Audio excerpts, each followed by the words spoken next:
The 2023 Boston Bruins, the so-called greatest team in NHL history, it all means nothing now because they just got wiped the hell out by the Florida Panthers. I don't know what to say about this one. I genuinely don't. What universe are we living in here? The Leafs go to the second round and they have home ice advantage. The Boston Bruins go up 3-1 in the series only to lose, and yeah, it was 3-1 is now trending in Canada at least. This has just been the most insane turn of events ever. If Seattle takes down Colorado tonight, we'll be living in the loopiest and most interesting world. The game itself was also wild. Florida had a great first period, went into the second up 1-0. I also felt like they did a great job of just extinguishing the offense of Boston. Then Sam Reinhart made it 2-0 about a minute and a half into the second, but Florida would go on to take, I think it was 4 penalties in a row, and it would take the Bruins the second period and 1 minute of the third to tie it, with Krejci and Bertuzzi, who was phenomenal all series, both scoring on the power play. In the third, Bob would give up a big rebound, and who else but Pasta would put it in for the 3-2 lead. And the TD Gardens really experienced all forms of emotion tonight. Like, this is probably the most painful way to lose a hockey game. You go into game 7, you're down 2-0. The arena is quiet. You score 3 straight goals. The arena is rocking, but we know this wasn't the end of the story because with 1 minute left, the goalie pulled for Florida. Brandon Montour ties it from the face-off circle. Going into overtime, I thought the game was Boston's, but they just looked awful. My choices for winner were a Lindholm tipped slap shot or a Tkachuk backhander, and I was almost right because less than a minute in, he had a good chance. Then he got a breakaway, and this is what I love about hockey so much. It's one-on-one, goalie versus skater. The chance to destroy the record for best season of all time is on your stick. My heart's racing, and I don't even have a dog in the fight. However, Swayman, who had a great overtime, would end up coming up big. However, 8 minutes and 35 seconds in, Carter Verhaeghe would shush the Boston Bruins crowd and realistically end this core's greatest chance at winning another Stanley Cup. And I gotta say, Jack Edwards was trending. I knew one way or the other he would have an interesting take. He said it well. And this joyride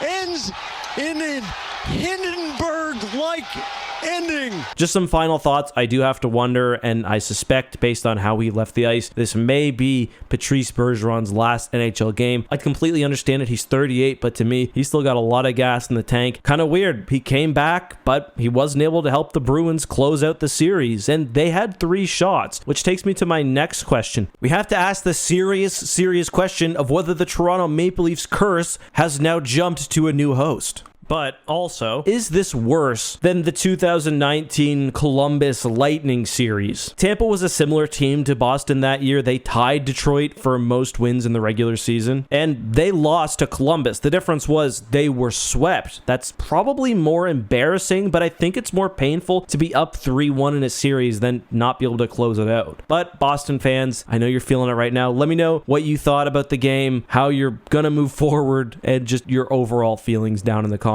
Just a reminder, guys, we do have an NFL channel. Lots of cool stuff up there. We should have a new video out tomorrow, so make sure you catch up on the ones you've missed and subscribe today.